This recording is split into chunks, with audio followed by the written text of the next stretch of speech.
14. The right 8. news at the right time. Fox 14 News at 9. Roll 8. Take it. 1, 2, 3, 3.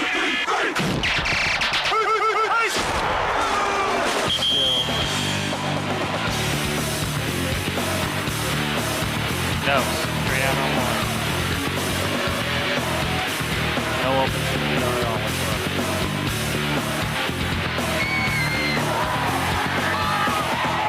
Stand by camera 1. Yes. Cue him. And good evening, everybody. Along with Ben Scott, I'm Chaplin, and welcome to week 1 of the Pressbox. For the next 30 minutes, sit back and catch up with the night that was in high school football. And we'll get you ready for tomorrow's college slate with Pittsburgh State and Missouri Southern previews. That's right. We start our program tonight in the SEK at ESPN 1340's preseason football banquet. Coaches said Labette County will be the surprise team to watch out for in the conference. Well, tonight they start their season at Pittsburgh. Into Hutchinson Field we go. Pick this one up early, and the Purple People Eaters were ready to do it in a big way. First quarter, Ty Siam to Kiara Jones. This one, a beautiful catch, and he gets in the end zone for the touchdown, shaking the defenders. 7-0 Pittsburgh. A little later, Siam. Jones again. This one, look at the shaking and baking. Oh my goodness, that's just naughty. He's going to get upfield for a great first down, and later, Siam heading off to Jeremy Kelly, and Kelly, he's going to bust it in for the touchdown. And you know what people think of Pittsburgh? You got to have that guy for president. That's right. Second quarter, Siam heading off to Bryce York, and this one going to be a 50-yard touchdown. Oh, my goodness. Stand by 6. Yeah, Pittsburgh all over Labette County. Final 24-0. Take it. Parsons hosting Independence tonight. The Vikings already up 6-0. Early in the first quarter, Jeff Scheibe fakes the option, drops back, and it's Devin Martin for the big long pass. Devin put the Vikings up 14-0. And Michael Jackson with the 2-point conversion put him up 14-0. Can't stop till you get enough. Scheibe again. Rolling right. He's going to go up top again, this time to Duran Kelly. Duran with his second touchdown catch of the quarter. That made it 26-0 Vikings. They go on to win it in a big way. Parsons, 68-6 over Independence. Columbia hosting Iowa tonight. Crane guy got the best seat in the house. Columbia. But Columbus punting after coming up short on third down. Wait, it's a fake. He carries the ball in for the conversion, but on the next play, a bad transfer. Oh, no. Columbus, what are you doing? Iowa recovers. A couple plays later, off the turnover. Iowa coming up big with the score. And Iowa Mustangs, they would go on to pitch the shutout tonight and get the win. Iowa takes it 10-0. Elsewhere around the SEK, look at Chanute all over Coffeyville, 41-7. The shocker of the night, possibly, Paola, only giving the Fort Scott boys 6 points tonight. They take a final of 41-6. So let's take a look at the SEK standings after week 1. Pittsburgh, Chanute, Iowa, Parsons, all undefeated, 1-0 on the year. And then it's Labette County, Fort Scott, Columbus, Independence, and Coffeyville, all at 0-1. But you better believe they will be back. Well, from the SEK to the CNC, last year, Coach Johnny Mallett's first year back at Galena. He turned the Bulldog season right around. Galena was 2-7 in 2003. They ended up 5-4 last year en route to making the playoffs. Tonight, Galena looks to continue their winning ways into 2005, starting at Girard. Usually a tough place to play, but Bone Man doesn't think it is. Bone Man cheering on the Bulldogs, but they're down 3-0 in the third quarter, but big defense by the Bulldogs. Brad Kaiser with a big sack there on Tyler Bennett. They'd still be down 3-0, and Kellen Ryan takes the quarterback give around the left end. He's going to go for that pylon, reach for it. But he comes up a little short. Don't worry, Bulldog fans. A few plays later, Ryan takes it in himself to put Galena up 6-3. A big play from Travis Albright put the Bulldogs back into the red zone, and Ryan's going to call his number again into the end zone. How about Galena? They lost 77-0 2 years ago in the same field. Tonight, they take it 13-3. This is a possible Hardy's team of the week right there. We go now to Southeast Neodesha. That's right. Third play for Southeast, and the first possession, Nathan Eby, the handoff to Travis Cannon. 45-yard gain, but a Neodesha defensive stop. Lancers come up short on the touchdown. Lancers' second possession, 1:08 left in the first quarter. Still a scoreless game. Lancers on the 10-yard line, and it's Eby reversing the ball to Charlie Jamison, and he is going for greener pastures. The touchdown right there, that would put Southeast on the scoreboard. Wow, they go on to take it a final of 20-6. My goodness. We've got Baxter. We've got Northeast. Baxter hosting Northeast. Second quarter, 6-0 Baxter Springs already. Zach Wilson. Back to throw. He's going to hit Bryce Colors. Oh, is that beautiful or what? Touchdown and a two-point conversion later makes it 14-0 Lions. Ensuing kickoff. Marcus Toshi for the Vikings. Turning it up the middle. But he's going to fumble, and in a pile of red, Baxter comes up with the ball. And they're going to march as the second quarter is winding down. Zach Wilson, the handoff to T.J. Carter. Carter fumbles in the end zone. Justin Kemp is there for the recovery for the touchdown. Lions go up 20-0. Yeah, they take it a final of 41-15. On the board. Elsewhere, look at that reciprocal store, will you? Erie. That's another possible Hardee's All-Star Team of the Week. They take care of the Riverton Rams at home today, a final of 41-14. Take it. And pick it up now, Southeast or Cherryvale and Sedan.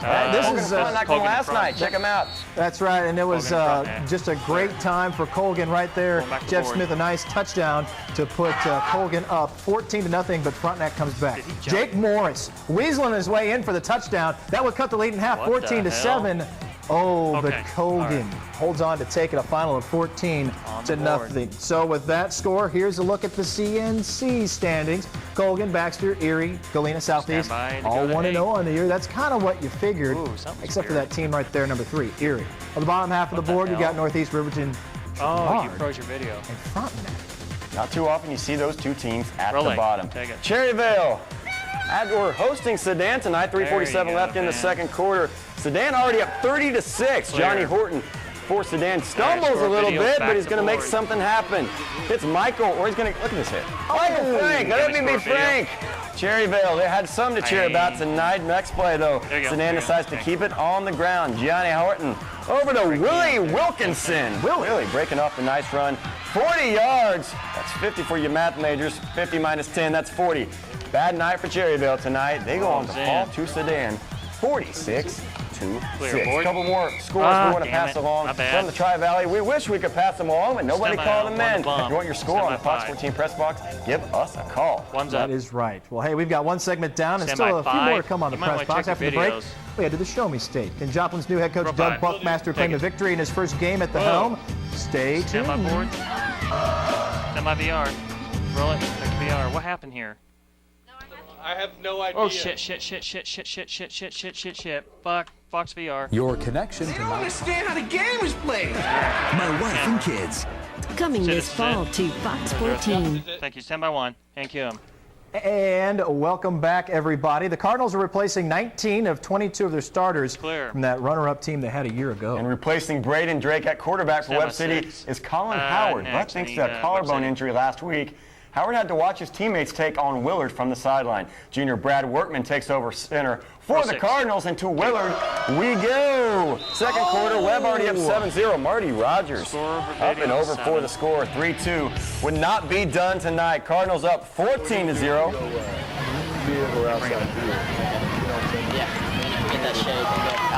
When Coach Roderick talks, people listen. Here we're checking out with Michael Bickett. No, looking a little like Andrew Stanley from last year. Taking it in for the Cardinals. It would be all Webb City tonight. Here again, Marty Rogers. Courting offers from D1 schools, and here's why. The big 3-2 MR taking it to the house for the Cardinals. Rogers, he would not be done tonight as it's all Webb City. Stand by. What do you know? 61-0. Tonight, Nixa taking on the Osho. Last play of the first quarter, Christian Overstreet takes the high, falls back in the pocket, launches a 35-yard bomb to Bo Pickering. That's B-A-U, Bo. Now in the second quarter, Overstreet drops back, hits number 89, Dylan Peltier. Dylan's going to get in for the touchdown. On the PAT, they would fake the kick. How about Nixa? Just a couple of tricksters down there. David Duncan puts the Eagles on top. It would be a bad night for Neosho. They fall 21-0. Well, let's look elsewhere in the Southwest Conference, shall we? McDonald County all over. Oh my goodness, 36-14. Stand by to 8. And a close one at Nevada as Nevada just pulls it out, a final of 19-18. So what does that mean mathematically? It means that depending on what Carthage did, we could have a big old lead at the top of the Southwest. That's right. Last night, Carthage began with a loss to Miami. The War Dogs turned a 10-0 halftime lead into 24-6 win. Miami avenged a 28-6 loss last season that the Tigers had gave them. So let's take a look at the scoreboard, shall we? Webb City, McDowell County, Nevada. Wow. Neosho, Carthage down at the bottom. That is after 1 week of play. So Carthage starts with a loss, equaling their total from a year ago when head coach Doug Buckmaster was at the helm. And that was after 10 games, though. Tonight, Buckmaster begins his reign atop the Eagles' roost at Joplin High. To Glendale we go in the Springfield area. Buckmaster looking to host his first year for the Joplin tonight. Tough night tonight for the Eagles here. Glendale having a little trouble there. Thumbs down for a score. We're having a not too much trouble. Joplin would not be able to pull it out all on the road tonight. Whoa. And the Eagles go on to fall in this one at Glendale. The final score, even though it's not up, was 28-21. Up there, well, you know, while it's Buckmaster's first year in Joplin, you know who else is in the conferences? It's Robert Townsend, his second year at Seneca. Now, last year, the Indians went 7-3 in 2005, is promising thanks to a lot of young returners coming back. Tonight, the Indians taking on Republic.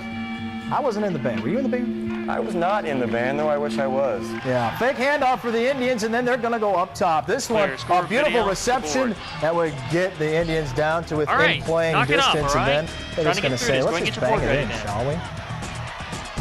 Beautiful moves right there, and let's finish this drive, guys, please. There we go. Thanks for the finish. Not too shabby. No score on that one. And Carl Junction actually winners over East Newton. They shut out the Patriots. I believe the score was 31-0. Roll 7. Take it. Elsewhere we go. Quapaw taking on Marsall. Pick this one up in the second quarter. 16-7. Wildcats on top. Mustangs trying to get something going. 4th and 1 and going for it. Jared Mathis and Rick Nelson with the huge stop right there for the Wildcats. After a 3-and-out, though, by Quapaw. Marsall getting it back again. 4th and 1. 5 seconds to go, and they fumble the ball. With 1 second left, the Wildcats get a shot at the end zone, but they elect to go for the field goal, and the attempt is going to sail. Not good. But Quapaw goes on to take the game a final of 22-15. Well, we are just halfway through the press box. Still to come, we head to the college ranks and get ready for week 2 of the Gorillas and the Lions season. As we go to break, here are some more scores. Hands up. Okay, that's, I don't know. Oklahoma score 1, Oklahoma score 2, Oklahoma score 3. That's it. Stand by Fox VR. Roll it. Pick VR. Fox? Oh, no, probably not. Quick recovery. All right. Our state-of-the-art facilities are backed by our professional staff, offering you the best care available. See our ad in names and numbers. Cue 'em. Welcome back to the press box. Last Saturday, the Pittsburgh State Gorillas opened the 2005 season with a loss against 17th-ranked Delta State. The Statesmen used a 17-0 start to hold off the Gorillas 44-31. Oh, my goodness. Now, in that game, Andy Majors was forced to throw the ball 49 times, an ungorilla-like amount, and that was thanks to playing from behind and the lack of a running game. All-American selection Jermaine Race wasn't at the top of his game thanks to battling cramps and battling through a hamstring injury. The absence of Race was noticed by the rest of the team. Our running game for the offense is the most important part. You know, if you can establish a running game, any team, you can establish a running game, then makes it a lot tougher for the defenses. Need a running game. Because we didn't expect to throw the ball 49 times last weekend, and I think if we had Race to balanced it out a little more, made them play the run more, because like they would just drop back in the pass defense off when Andy hiked the ball. Row 5, take it, cue 'em. As for Missouri Southern, the Lions are looking for a little payback after last year's loss to Harding. Coach Ware's squad was at 21-3 at the half. I need to know when to get out of my video. Outscored the Lions last year in the second half to take the game 32-27. Tomorrow night, it's Southern who wants to upset Harding's home fans. Row 6, take the bite. 6. I think it's a test to our team. I mean, I think that we definitely look forward to the challenge. I mean, they're going to be a whole lot better, you know, athletes, but I think we got athletes that can play with them as well. It's what you play football for, these kind of games, you know. I mean, this team, you know, I think of this team kind of like ours, you know. We have a lot of returning starters, and, you know, we feel like we, you know, owe them one from last year. Cue 'em. On the board. So here is a look at the MIAA standings going into week 2. It's a little dark there, but you can kind of make out that there's a 7-way tie atop the conference. CMSU and Missouri Southern, both with games last night. They improved to 2-0. They kind of have the mathematical lead right now, playing 2 games. For the Mules, they beat Lincoln 83-0. The Griffins topped Chadron State 36-24. Here's a look at what we have going on tomorrow. Coffeyville starts the college Saturday off with a 1 p.m. kickoff at Highland in a battle of 2 1-0 Jayhawk League schools. The Lions are at Harding, of course, at 6, while Pitt State plays host to Hays State. That's Fort Hays State at 7. Also at home, it'll be Indy, Independence Junior College, hosting Garden City, while Fort Scott is on the road. On the road again at Hutch. Well, hey, still to come, Chiefs and Rams. They're fighting for the Governor's Cup. Highlights are on their way, and we'll be right back. Roll it. Text Fox VR. And I rolled KOM again. Step right up. It's the Shepherd Team Auto Plus. Row 5. Take it.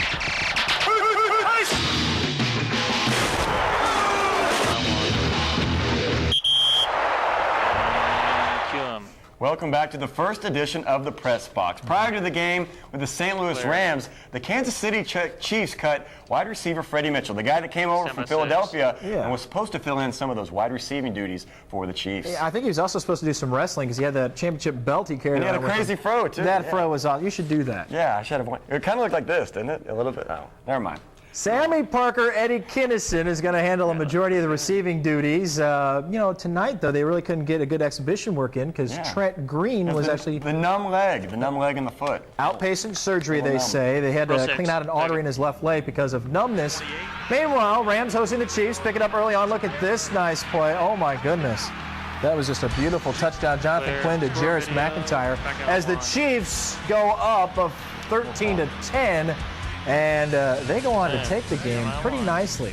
A final of 27-23. Be sure to join us next week. And here's a few of the marquee games we'll have next week. Chanute at Labette County. The two teams looking for control in the SEK. Labette with some rough luck tonight. Chanute turned up on the winning side of things. And Southeastern Frontenac, Pittsburgh at Parsons. Labette, Lebanon at Joplin. Joplin will try to recover from tonight's loss. And how about the MIAA War Dogs? They have a tough team this year. Logan Zabel, Kalen Woods, those guys are tough to tangle with. They will host Grove tomorrow, next Friday. That is just beautiful. The Grove Miami game should be really good game down there. 2 big schools doing battle. It should be a lot of fun. Make sure you join us next week, definitely for the Press Box, 11 to 11:30. It's the first show, and if you joined us late, we recap the Friday night that was all around the high school action, and of course we have standings, which is what I've never seen before in the fourth. No, I've never seen that before ever. We got the standings, we got the scores, we got the highlights, at least the scores that we do get called in, and we do have a couple to update you on. Seneca does take care of Republic, 28-15, and Joplin falls to Glendale. That final was 28-21. Doug Backmaster's debut at Joplin was a little rough, 7 points short in the debut, but better luck next week hosting Lebanon. Oh, most definitely. And just a lot of action, of course, going on tomorrow. Pitt State's at home. They start off 0-1 on the year. They're taking on Fort Hays State, a team whose head coach is from Pittsburgh, and a team who's coming in the MIAA next year to replace Rolla, who left this year. And I definitely feel sorry for Fort Hays State. They lost last week to Truman State 47-14, and of course the Gorillas are going to come in all fired up after dropping the home opener. So I feel bad for Fort Hays State. They got a long trip, 7-hour trip down just to get pummeled by the Gorillas. How do you like that? That's not good. Speaking of long trips, I'm going to be heading down to Searcy, Arkansas tomorrow for the Missouri Southern game. Missouri Southern looking for some payback against Harding. Harding last year came up here and they just basically shut out the Lions in the second half and came back to take that game by about 5 points. So Missouri Southern, though, they have that rotating offense. Still working the 1-2 quarterback system. Seemed to work in the opener. Coach John Ware and Keith Matheny, the offensive coordinator, going to stick with it in Game 2, hopefully to success. And, of course, we just saw the Chiefs and the Rams. Of course, the Cowboys also on the preseason. Looking pretty good. I got Drew Bledsoe in my fantasy league, so I'm hoping for big things. You don't even want to know who I have. I have Brian Greasy in my fantasy league. Is he still alive? I think he's alive. They did not kill him when he was in Denver. He is still alive. He did not trip over his dog in Tampa. That's right. That was the story I was thinking about. My fault. But no, they should look pretty good. At least Kansas City finally gets a win on the preseason to try and get those Chief fans pumped up for this season that is. Well, that is it for the premiere of the Press Box. Of course, a lot of thanks we have to go out to everybody who helped us out. We had 6 photographers out all about Missouri, Kansas, and Oklahoma shooting for us. And, of course, without them, we wouldn't have highlights. And without people calling in scores, we wouldn't have scores. So thanks to everybody who did that. And that is over for the first edition of the Press Box. Be sure to tune in next week. Also at KOAM, our coverage starts at 10:15. Of course, here on Fox 14 at 11 p.m. We leave you with a nice rollout done by Jacob Frost. We'll hope to see you next week. Take care. Take it. 27-26, Josh.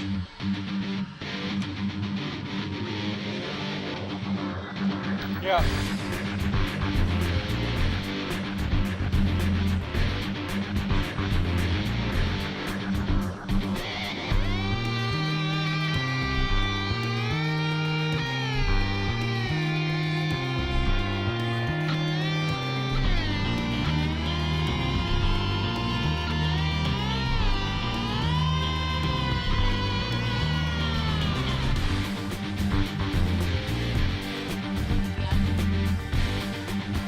I'm counting down 26. I'll put it in the last 10 seconds.